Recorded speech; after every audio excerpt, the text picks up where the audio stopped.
இந்தியாவோட பணவீக்க விகிதம் ரொம்ப மோசமாக போய்கிட்டு இருக்கு அப்படின்னு சொல்லிட்டு நம்ம டெய்லி படிக்கிறோம். டாலரோட மதிப்பு கூடிக்கிட்டே இருக்கு. இந்திய ரூபாயின் மதிப்பு பார்த்தீங்கன்னா அதற்கு நிகராக 96 ரூபாயை தொட்டு நிற்குது. ஸோ இதனால மக்கள் பல குழப்பங்கள்ல இருக்காங்க. ஸோ அதுக்காகத்தான் இந்த வீடியோ. அதுக்கு முன்னாடி இப்போ நான் உங்கள்கிட்ட ஒரு கேள்வி வைக்கிறேன். இந்தியாவில் 5 லட்சம் சம்பாதிக்கிறதுக்கும் அமெரிக்காவில் 5 லட்சம் ரூபாய் சம்பாதிக்கிறதுக்கும் உள்ள வித்தியாசம் என்ன?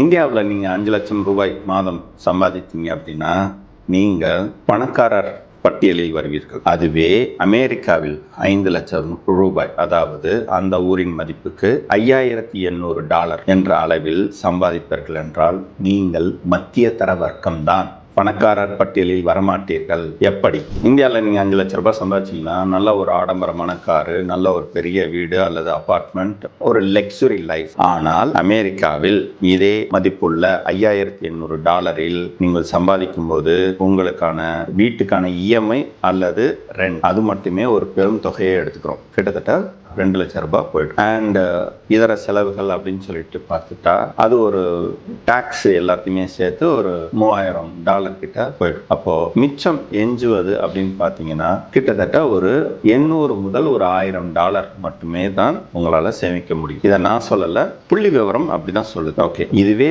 தானே இந்தியாவில் நீங்கள் சம்பாதிக்கும் போது என்னதான் லக்ஸுரியா நீங்கள் செலவு பண்ணா கூட அந்த மாத இறுதியில் உங்களால் ஒரு 3 லட்சம் ரூபாய் அல்லது 3.5 லட்சம் ரூபாய் எளிதாக சேமிக்க முடியும். ஸோ இதை எப்படி அளவிடுகிறார்கள் என்பதை நம்ம பார்க்கலாம். 3 வழிகளில் இதை நாம கால்குலேட் பண்ணலாம். Purchasing power parity, big mac index, cost of living index. Purchasing power parity அப்படின்னா வாங்கும் திறன், அதாவது ஒரு தனிநபர் தன்னுடைய சம்பாத்தியத்தின் மூலமாக வாங்கும் திறனை தான் பர்ச்சேசிங் பவர் பேரிட்டி அப்படின்னு சொல்றாங்க. வேர்ல்டு பேங்க் டேட்டா படி இந்தியாவோட பர்ச்சேசிங் பவர் பேரிட்டி 23 முதல் 24 வரை உள்ளது. இதை எப்படி உங்களுக்கு புரிய வைக்கலாம் அப்படின்னா, இப்போது அமெரிக்காவில் நீங்கள் ஒரு பொருளை வாங்குறீங்க அப்படின்னா அங்கே வாங்குகிற பொருளோட மதிப்பு $1, அதாவது இந்திய ரூபாயின் மதிப்பில் கிட்டத்தட்ட ஒரு 90 ரூபாய்க்கு மேலே அப்படின்னு வச்சுக்கோங்க. அதுவே இந்தியாவில் பார்த்தீங்க அப்படின்னா 23 ரூபாய். அப்போது அங்கே ஒரு சேவை நீங்கள் எடுக்கிறீங்க, இப்போ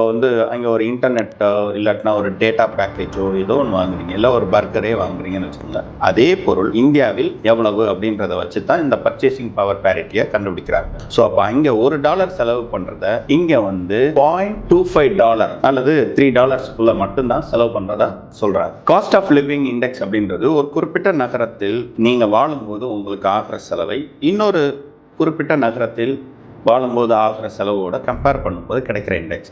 நீங்கள் அமெரிக்காவில் நியூயார்க்கில் வாழ்றீங்க அப்படின்னா அங்கே வாழ்வதற்கான அடிப்படை செலவுகள் ஒரு 100 புள்ளி வச்சுக்குவோம். அதே இந்தியா மாதிரியான ஒரு நாட்டில் மும்பை, சென்னை, பெங்களூர் இந்த மாதிரியான நகரங்களில் உங்களுக்கு வாழ்வதற்கான அந்த புள்ளி எவ்வளோ இருக்கும் அப்படின்னா 25 முதல் 30 வரை தான் இருக்கும். இதுதான் காஸ்ட் ஆஃப் லிவிங் இண்டெக்ஸ் அப்படின்னு சொல்லுவாங்க. தி எக்கனாமிஸ்ட் அப்படின்ற ஒரு பொருளாதார பத்திரிகை ஒரு வித்தியாசமான ஒரு இண்டெக்ஸை அறிமுகப்படுத்துகிறாங்க, பிக் மேக் இண்டெக்ஸ். அது என்ன பிக் மேக் இண்டெக்ஸ் அப்படின்னா, மெக்டொனால்ட் அப்படின்றது உலகம் முழுக்க இருக்கு, ஆனால் எல்லா நாட்டிலையும் ஒரே விலையில இருக்கிறது. அமெரிக்காவில் ஒரு விலை, இந்தியாவில் ஒரு விலை, ஜப்பானில் ஒரு விலை, சைனாவில் ஒரு விலைன்ட்டு அந்தந்த நாட்டுக்கு ஏற்ற மாதிரி அந்த விலை இருக்கும்.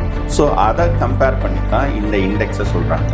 அமெரிக்காவில் நீங்கள் ஒரு பிக் மேக் பர்கர் வாங்குறீங்க அப்படின்னா அதோட விலை மதிப்பு பார்த்தீங்கன்னா $5.5 மதிப்பு இருக்குது அப்படின்னா, அதுவே அதற்கு நிகராக இந்தியாவில் மகாராஜா பர்கர் ஒன்று இருக்கும். அந்த பர்கரோட விலையை பார்த்தீங்க அப்படின்னா $2.50 தான் இருக்கும்.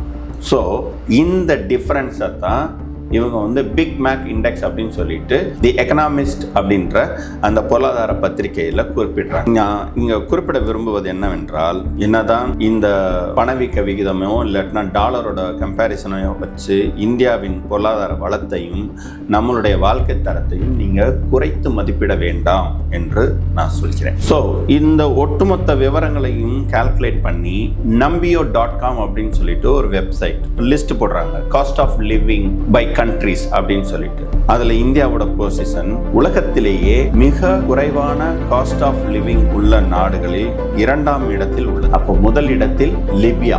அது மட்டும் இல்ல, இந்தியாவை சுற்றியுள்ள முக்கியமான நாடுகளான பாகிஸ்தான், பங்களாதேஷ், நேபாளம், ஸ்ரீலங்கா எல்லாமே இதற்கு அடுத்தடுத்த இடங்களில் வருகிறது. ஸோ சிம்பிளா சொல்லணும் அப்படின்னா, நீங்க KFCல நான் அமெரிக்காவில் போயிட்டு ஒரு வேளை மீல்ஸுக்கு சாப்பிட்றேன்னு வச்சுக்கோங்களேன், எனக்கு பில்லு வந்து ஒரு $20 வரும். $20 எவ்வளவு? கிட்டத்தட்ட 1800 ரூபாய் இல்லைங்களா? அதுவே நான் இங்க KFC சாப்பிட்டேன்னா 400 ரூபா தான் ஆகும். அதே சிக்கன், அதே கிரேவி, அதே ரெசிபி தான், இன்னும் சொல்ல போனா அதே பிராண்டு தான். ஆனா இங்க கம்மியா கிடைக்குது, அங்க வந்து கூட கிடைக்கும். இந்த டிஃபரன்ஸ் தான் நம்ம யோசிக்க வேண்டிய விஷயம். என்ன வளம் இல்லை இந்த திருநாட்டில், ஏன் கையை ஏந்த வேணும் வெளிநாட்டில் பாட்டு ஒன்று இருக்கும்.